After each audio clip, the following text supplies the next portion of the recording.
Those freaking telemarketers ruined my video. But they did. I was doing so good, I didn't have to edit it or anything. That makes me so mad. Not really, though, but it bothers me. Okay, so, anyways, listen here. It was a telemarketer calling for a vacation package that's supposed to be free, but it's not entirely free, right? And so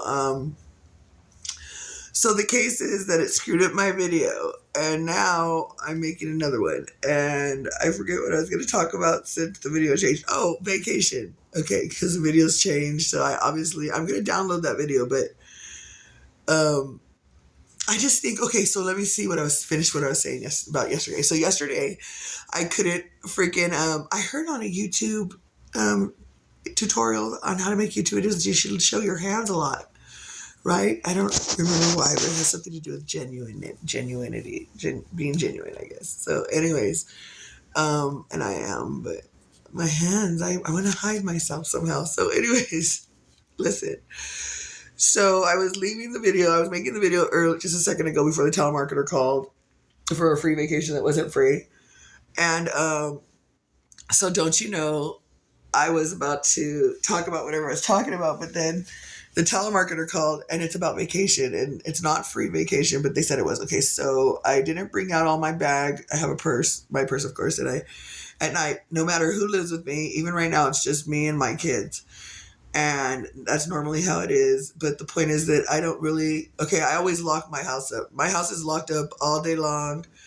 The windows are open, the blinds are open. You can get sunlight, like here, look at my living room window. I don't know what you guys can see because that's the front facing camera. But you see, my windows are open, and even over there, my girlfriend hates that I keep a curtain in my window. I mean, a sheet in my window, but I've got to buy curtains next month. I have window blinds, but I don't want the kids to break them up, so I have them all pushed to the side and tied, so that when I go to move out, my blinds are still in great condition. Otherwise, if you have kids, you'll know that the blinds are going to get really jacked up more than likely before you move out, and you're better off just putting them away so that they don't take that out of your deposit or you don't have to buy new ones. And so, especially when your window blinds are all jacked up from the kids or the dogs, you're missing pieces anyway. So opening and closing them, you have slats that it just doesn't make any sense to me personally. I used to sell window blinds. I had a business called Oasis Custom Window Blinds with my husband here in Kingman years and years ago, my ex-husband, and you can buy really nice, expensive window coverings, blinds or shutters, and they don't break like that. But these are just cheap Walmart ones, and they're going to break really easily. So I would suggest, unless they're like my living room, but even my living room has two broken window blinds as I'm looking at it. I took it and I put clear tape on them so that they stay kind of closed and they don't look ugly. Because I don't want to have to replace these window blinds. And I know how to replace the little pieces that go into the top that hold the slat. And I know how to replace the slat. So I shouldn't have too much trouble. The only reason the window blinds in the front got messed up is because my grandson was playing behind the TV table on the TV. But I immediately stopped that. And it's not safe, first of all. And second of all, I don't want him back there for lots of reasons. So I immediately just pushed the table so far back that he can't get behind there.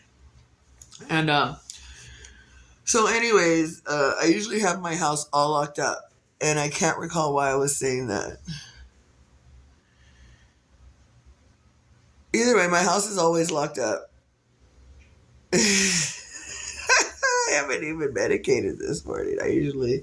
I'm a 420 participant. I am a 420 participant, but I haven't even participated this morning.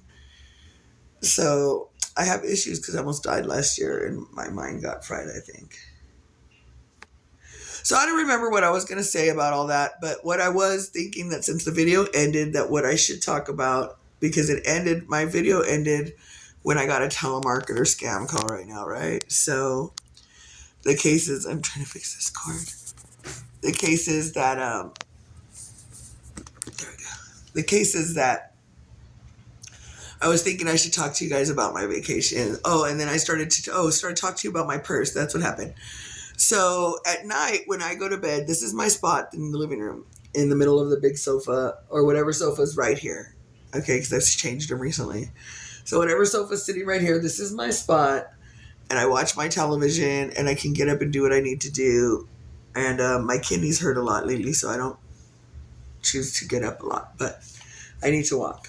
So the case is that I got a call about a vacation that ruined my video right now. And it was a scam, telemarketer call. And so when I started to get back on the video, I decided that what I was going to do was talk to you guys about my vacation. And then I remembered that my tablet that I write down stuff on, I write things down on, is in my purse, and my purse is in my room. And I was explaining to you guys that even when it's just me and my kids, and my house is fully locked up, because right now, while Brennan lives in the backyard in the RV, in his RV, while Brendan's in the backyard in the RV, or anybody living with me in the backyard, because my cousin stayed back there with his old lady for a little while, anybody any reason that I can't lock my door, my back door, I'm not going to leave the front door unlocked. That's just no joke, period, the end.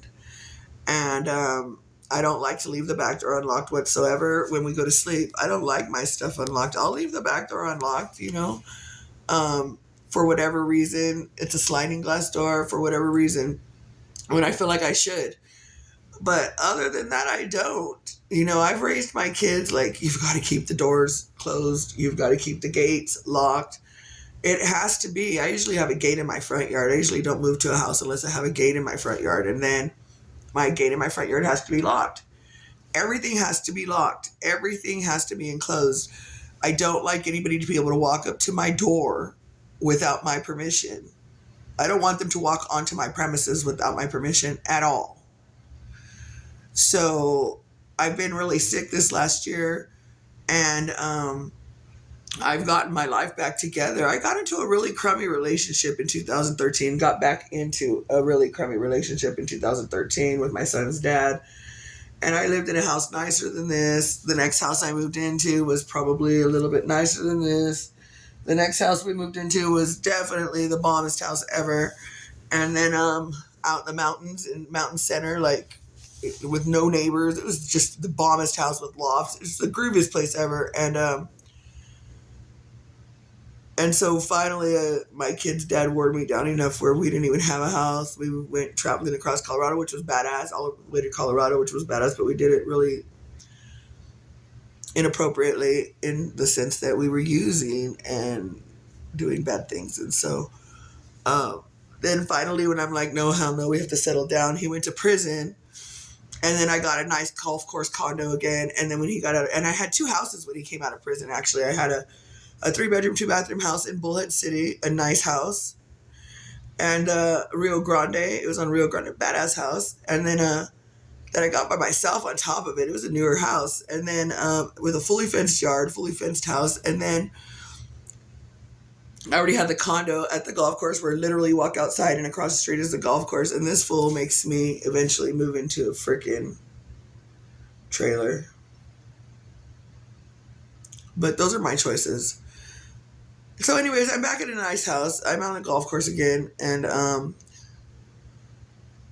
my sliding glass door stays unlocked because Britton's in the backyard, and it stayed unlocked when my cousin Jason was in the backyard with his old lady Iva. But now Iva and Jason are gone, and the door should be locked when I go to sleep, but it's not because Britton's in the backyard. But even if the door was locked and all my kids or the people that live in the house were locked safe and sound in the house, my 2 boys, let's say, because Britton doesn't want to live with me. Let's say it's just Josh Ryder and Mom, and I lock the sliding door, and I lock all the doors at night. My hair is breaking, man. And I lock all the sliding doors. I mean, all the entrances to the house. The little bit that I was still just trying to say, all I was trying to say is that I still take my purse to bed with me. I said all that. I don't know, like 7 minutes worth of talking to say that I take my purse to bed with me. Jeez, Amanda. Okay, so 7 minutes worth of... I don't have my tablet with me right now to tell you and show you about my vacation I've been planning, but it's because I took my purse to bed with me, and I do that, and I took my tablet with me, and I do that because I feel safer that way. I was saying that I don't like to freaking leave my freaking purse without me. Either way, I think it's because Britton confronted me recently. He's like, why are you taking your purse to bed? And I'm like, really? I've done this your whole life. Like, I'm never not taking my purse to bed with me. And if I'm really uncomfortable, sleep with my purse under my pillow with my hands around it like this, like, don't get me crazy. Not in my own house usually, but yeah. Recently, my daughter came to visit. I don't know if I posted about that, you guys. I have the videos, but she's got a pituitary adenoma and it makes her crazy. Literally, makes her berserk. And so it's really hard at times to cope with my daughter, most of the time. And so, yeah, the couple of days I let her be here. Oh, and after she was here for a few days, it was so stressful because last time she took off with a bunch of my kids' stuff, her little brother Britton's stuff. He's a grown up, but she jacked a bunch of his shit. We got it back, and she usually brings them all back. She's taken my whole purse before and brought it back, and she didn't even go through it. Like, it was obvious that my wallet had not been gone through. She just has this adenoma, and it makes her berserk. And I don't know if it's because it's a brain tumor, right? So I don't know if this adenoma moves a certain way, if it secretes some kind of liquid. I don't know what it's doing that causes my daughter to lose her effing mind. But she does. And she's not a bad person, but she acts out real intensely with that adenoma, and I don't know what to do. I really wish that if anybody knew what I could do, please contact me. My email is 2022lord2022@gmail.com. That's 2022 LORD 2022@gmail.com. My name is Amanda Crump. And certainly I can be reached at 760-217-1032. I'm really new at this YouTube stuff. I don't even know how popular this video could become. I mean, how popular it could become, I do know. But how popular it will become, I do not. And so I'm so desperate to find some help for my daughter. And I'll leave my phone number online. And if there's anybody who sees this, by the good grace of our Lord, the creator of my energy, of anything, from just my law of attraction and my belief, if there's anybody who sees this video randomly, it's because the Lord wanted you to help me. If you know anything about this, my daughter needs help. Please message us. I'm going to end this video and start again later. Love you guys. Bye.